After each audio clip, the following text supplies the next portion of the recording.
આગામી મતગણતરીની તૈયારીઓને લઈને જિલ્લા ચૂંટણી અધિકારી અને કલેક્ટરના અધ્યક્ષ સ્થાને કલેક્ટર કચેરી સભાખંડ ખાતે પ્રેસ કોન્ફરન્સ યોજવામાં આવી।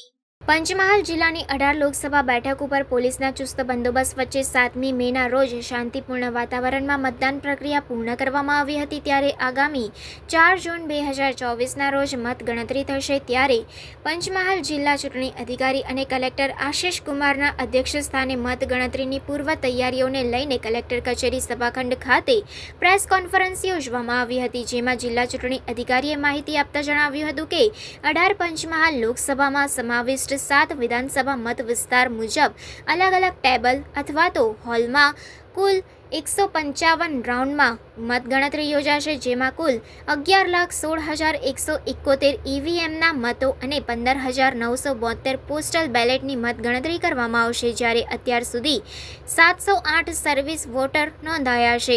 આ પ્રેસ કોન્ફરન્સમાં નાયબ જિલ્લા ચૂંટણી અધિકારી ડોક્ટર પી.કે. ડામોર, નાયબ માહિતી નિયામક પારુલ મણિયાર સહિત ઇલેક્ટ્રોનિક અને પ્રિન્ટ મીડિયાના પ્રતિનિધિઓ ઉપસ્થિત રહ્યા હતા। ચૂંટણી પંચની સૂચનાઓ અને દિશા નિર્દેશો પ્રમાણે 18 પંચમહાલ સંસદીય મત વિસ્તારમાં કાઉન્ટિંગની તૈયારીઓ પૂર્ણ થઈ ગઈ છે।